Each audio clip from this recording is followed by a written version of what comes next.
Castlevania Harmony of Dissonance is a 2002 release in Konami's long-running vampire hunting series. Like Circle of the Moon before it, this is a Game Boy Advance title that seeks to emulate the very popular and successful PlayStation release in the series, Castlevania Symphony of the Night. This is the sixth game that I've played and beaten in the Castlevania series, and the third using Symphony of the Night's style of gameplay. And for me, I would call this my favorite or second favorite Castlevania game that I've played thus far.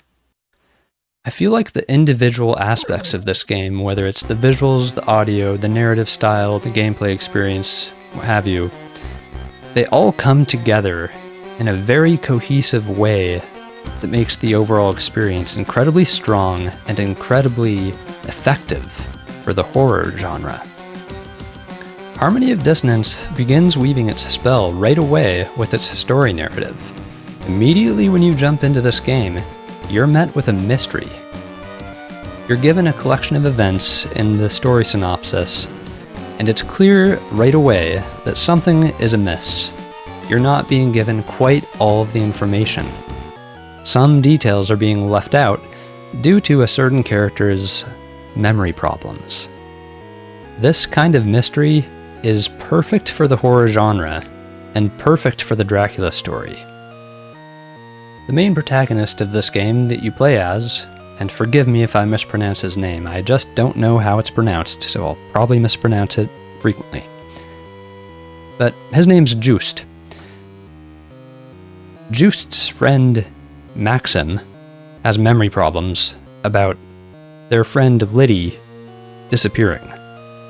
His memory can't fill in all the details of what exactly happened, but it's clear Dracula's involved, and we know that to be the case because this is a Castlevania game. And you go through this game, gradually figuring out the mystery and what exactly transpired. It's handled very well. The story doesn't hit you over the head with too many details, it leaves you in the dark just enough to make things interesting. And that should be enough, and it is enough, to create all the anxiety and mystery and dread that a Dracula-driven story needs.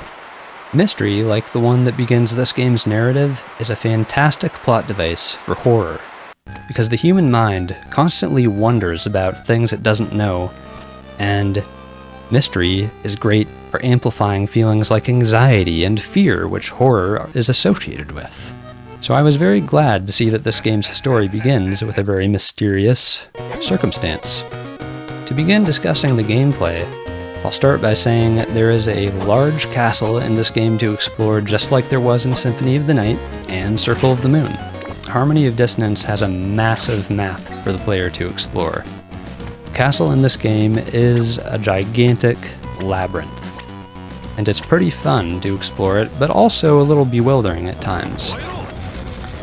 As you explore, you'll find a lot of dead ends that require new abilities you don't yet have to pass through them, and you'll constantly have to return to those areas as you acquire the abilities you need to advance throughout the game. And it is a little challenging to remember them all. At the end of the day, you may just have to manually sort through all the locations without remembering where exactly the thing you were looking for was, because there are just that many places you have to revisit. But I kind of like this overwhelming nature of the exploration, because I figure if one was realistically lost in Dracula's castle trying to locate him, they probably would get a bit lost and feel a bit overwhelmed and bewildered, just like the player of this game would. Of the 11 hours or so I spent playing and beating this game, I would say 2 to 3 hours were spent just kind of wandering around the castle and not getting a lot done, but trying to find where I had to go next.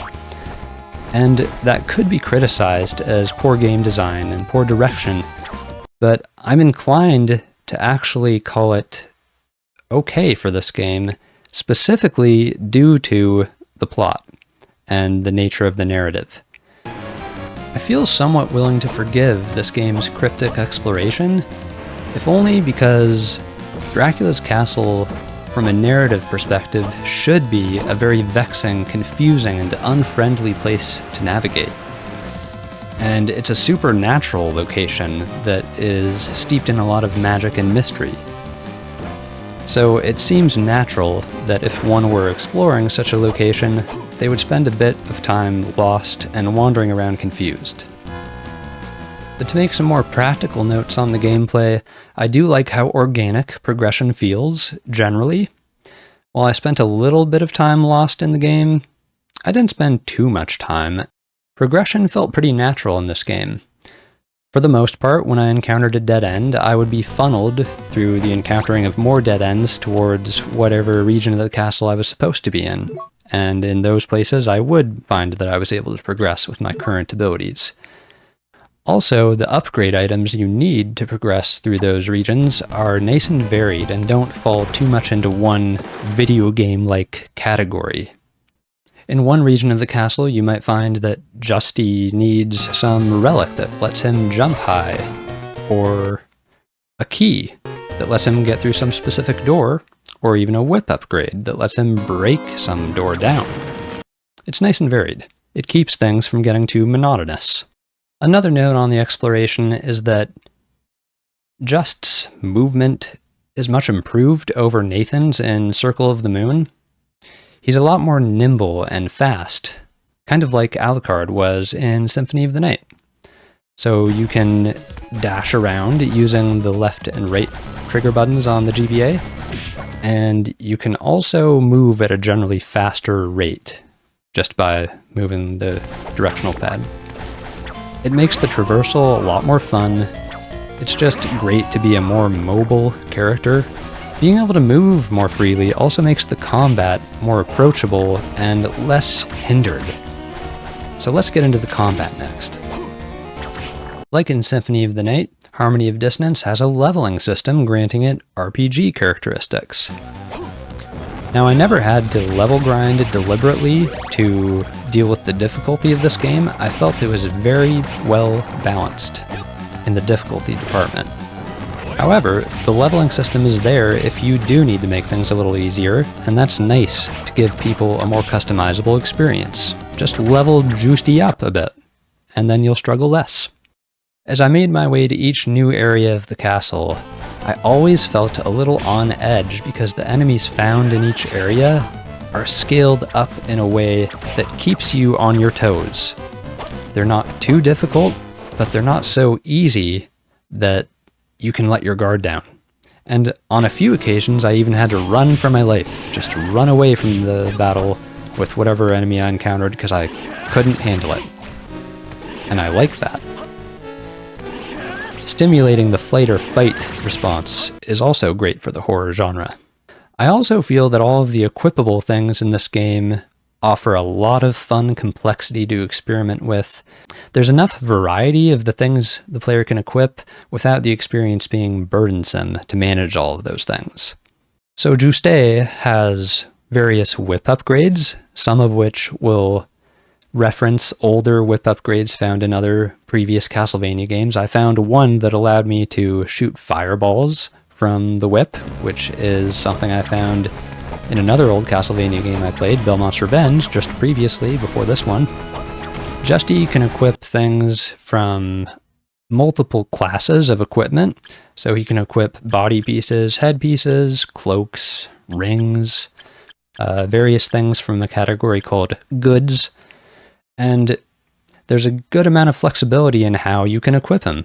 If you want Just to wear one ring and two things from the goods category and a body piece, you can do that.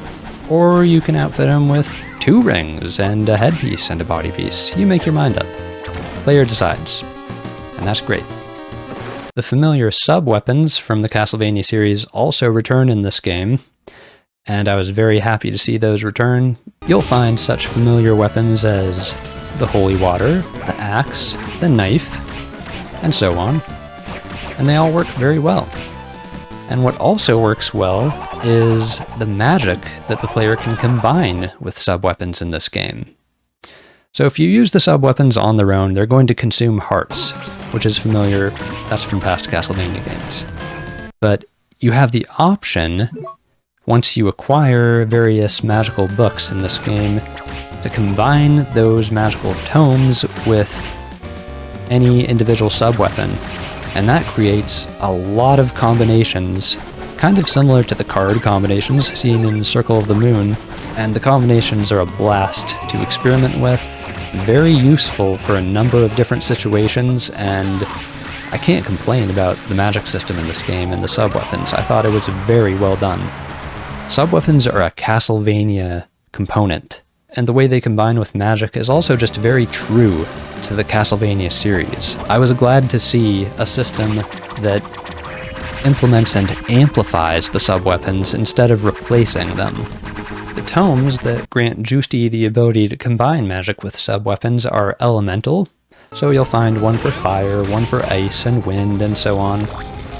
And those elements also play into the weaknesses of the enemies you encounter, which is a nice touch. And I didn't even scratch the surface of discovering what each enemy was weak to, but if you want to do that you can, and you can keep track of it in a nice encyclopedia that the game has available to view in the menus. When Juste uses magic, that is, when any of the elemental tomes are switched to the on position, then the use of his sub-weapons, with the magic imbued into them, will start consuming magic, or MP, from his little magic meter you find up at the top of the screen. And the magic meter refills at a slow rate over time, and there are also a few items you can equip to make it recharge faster. When it comes to the visuals of Harmony of Dissonance, I have a massive compliment to offer this game. This is one of the most beautiful GBA games. You'll find about 100 different enemies in this game, most of them having their own unique sprites, so the enemy diversity and designs are on par with what you find in Symphony of the Night and Circle of the Moon. A few of them have very intricate and gigantic sprites, particularly a few of the bosses, and there are a lot of bosses. I would say 10 to 20 bosses that you'll encounter in this game, and the boss fights are a lot of fun, as usual. As you play Harmony of Dissonance, you'll find flashy, intricate, detailed animations for everything in the game, from Juste's attacks to all of the grotesque creatures you encounter. It's just a visual feast for the eyes. The game also has an incredible set of environments to explore, and the distinct visual features of these environments are marvelous. You'll find exquisite castle architecture. The game has some moving backgrounds that are hypnotic to look at in a few places. Those were always fun. And I have to give this game a specific note on its use of color, because the mixes of colors used in the different environments make them so distinct, so unique, and so pleasing to look at. I just can't praise them enough. Every region of the castle seems to have its own color palette that gives it its own signature feel and atmosphere, and I love that. Moving on to audio, I have to say that the audio in Harmony of Dissonance seems a little bit limited by the Game Boy Advance's technology. The instrumentation in the tracks here doesn't do as good a job of imitating real instruments as what you find in Symphony of the Night or even Circle of the Moon, which actually doesn't bother me all that much. And the reason it doesn't bother me is that the compositions in this game are incredibly strong and incredibly well crafted for a Castlevania game. Whenever I analyze a game's soundtrack, I don't just consider the quality of the music. I don't just consider the technology that delivers the sound. I also like to consider the composition itself, how the notes were written. Does the composition work well for the game's content? Harmony of Dissonance makes great deliberate use of the musical character of Dissonance to imbue its soundtrack with an eerie quality. It sounds very sinister and unsettling as you explore this castle. And I really love that about this game. So it uses features like chromaticism and having a lot of keys that aren't very well established. So it'll be kind of hard to identify where the key is at certain places in certain tracks. and that lends the music a very uncertain feeling. It heightens the feelings of anxiety and dread one feels while exploring this castle. It's perfect for heightening the mood of a Castlevania game. The compositions in this game are abstract, and even though the instrumentation doesn't do a great job of exactly imitating real-life instruments and orchestras, I almost couldn't imagine real orchestras giving the same life to this game's compositions that its beeps and boops do. There's something abstract and antiquated about it that seems to work well. Almost as if exploring a creepy rundown castle should be accompanied by a creepy rundown soundtrack. Always remember that dissonance is a musical tool used by composers, and it can have great effects when it's used well. Not everything in games has to sound pretty and pleasing. Some things are supposed to sound a little nasty, a little evil, a little unsettling. This game also has very limited voice acting, but I wanted to make a note of it because when Justy does some cool magical attack, you hear those little voice clips, and even though the sound sample quality makes it kind of hard to figure out what he's saying, I still think it sounds cool. It makes his attacks a little more impactful to hear him shouting stuff in an impassioned way while he's attacking things. I want to address one thing about the ending of this game, and this could be seen as a bit of a story spoiler for some people, so skip ahead maybe a minute or so to the end if you don't want to hear this. When I got to the end of the game, I wasn't able to actually find and confront Dracula to achieve the best ending of the game. And the reason I wasn't able to do this is because you need to find all of the relics that comprise Dracula's body to make him appear later, and you also, on top of that, need to equip 2 specific items on Justy, or you just won't be able to achieve that ending. So the game designers really hid Dracula well in this game, and I would say this game, more than any other Castlevania I've played so far, makes it a little too hard to find and confront Dracula. But on the other hand, I could argue that it's a good thing Dracula's hard to find and confront because, like I mentioned about his castle, he is a supernatural being that is very tricky and hard to find. He's elusive, and he should be difficult to track down. So I appreciate the true ending of this game where you find Dracula being hidden in a way, and I'm satisfied enough just by having been able to beat the game in any capacity and getting the credits to roll. One last and kind of strange detail to note about the game, and I don't know how to feel about this exactly, is that Justy can find furniture as he goes through this castle, and he has this thing where he likes collecting furniture and sticking it in this weird empty room he finds in one corner of the castle. It's kind of OCD, but he does this. You'll find various furniture items, and they'll get added to this room later when you go back to it. It'll say, putting some furniture.